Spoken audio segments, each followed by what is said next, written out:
இப்போ எர்ணாகுளத்தில் ஏதோ ஒரு கேஸுக்காக போயிருக்காரு. இருந்தாலும் கூட்டாளத்துக்காக வந்து வேணாம் இந்திய பிரசிடென்ட் பிஸி போஸ் அவரே வந்து போனாங்க. அதுவும் ஒரு பெருமையான விஷயம். நீலகண்டன் சார் இருக்கார் பாருங்க. இவர் வாட்ஸா கூட கேஸ் லாஸ் கொடுத்தார்.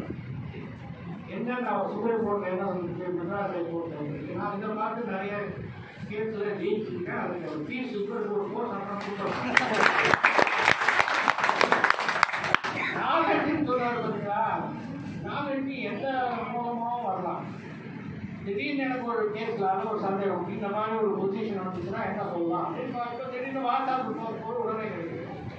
அந்த சேவையை செஞ்சிருக்காரு. அது வந்து சாதாரணமான ஒரு சேவை கிடையாது. அதற்கு அவர் உழைக்கணும். ஸோ உழைப்பின் மேல் நம்பிக்கை வந்து மற்றவர்களுக்கு தாம் பெற்ற இன்பம் மற்றவர்கள் இன்பம். நம்ம பார்த்த கேட்கலாம். அந்த காலத்தில் சில சமயம் கேட்கலாம் அதை தெரியக்கூடாதுன்னு எடுத்துட்டு வருவாங்க. இப்போதான் எல்லாம் அது வந்து இருந்தாலும் மற்றவர்களுக்கும் அது கிடைக்கணும்னு மனசு இருக்குவாங்க. இப்போ நம்ம வந்து கன்சர்ன் வித் மனசு தான். நல்ல மனம் உள்ளவர்களோடு கலந்து வாழ்வோமே ஆனால் நாம் நல்லவர்களாக தான் இருப்போம். நீங்கள் எல்லோரும் நல்ல மனம் படைத்தவர்கள். உங்களை வழிநடத்தி செல்லக்கூடிய அந்த ஆஃபீஸர்கள், கமிட்டி மெம்பர் எல்லாருமே நல்ல மனம் படைத்தவர்கள். அதை நினைக்கும் போது எனக்கு பெருமையாக இருக்கிறது. இந்த ஒரு அடுத்த மகளிர் தினத்துக்கு இன்னும் நிறைய பேர் வரணும்.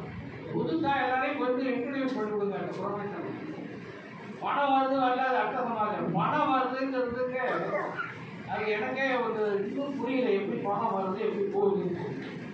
நீ காலையில் உட்காந்துருக்கோம் ஆஃபீஸ் இருந்தாலும் சரி, ஏதாவது பணம் வர போகுதுன்னா வராது. சரி நாளைக்கு இன்க்ரிமெண்ட் வாங்கிட்டோம் நிறைய போட்டோ போகுதுனாக்க ஒன்றும் கொட்டாது. ஆறு காப்பி தான் வரும். சில சமயம் ஒரு ஓட்டை உருண்டாத கேட்டு ஏதோ ஒரு உருண்டாத போய் நிற்போம். அந்த சமயத்தில் பெரிய பணம் எப்படி வருது இந்த தொழிலில்? நம்ம சும்மா அண்ணாட காட்சி தான். எவனாவது பிச்சை போட்டாதான் டீசெண்டாக பீஸுன்னு சொல்லிக்கிறோம். எங்களுக்காவது ஒரு சண்டை வரணும், யாரா 2 பேர் சண்டை போட்டுக்கணும். மற்றவர்களுடைய துன்பத்தில் நமக்கு ஒரு இன்பம். உயர் துடைக்கும் உயரமான தொழில் சொல்லலாம். உயர் துடைக்கும் மகிழ்ச்சியான தொழில். நமக்கு மகிழ்ச்சி, அவனுக்கு துயர்ப்பான். அதனால் நாட்டில் மனுஷன் இருக்கிற வரைக்கும், சொத்து சுதந்திரம் இருக்கிற வரைக்கும் சண்டை இருந்துட்டு தான் இருக்கும். நம்ம படிக்கலாம்.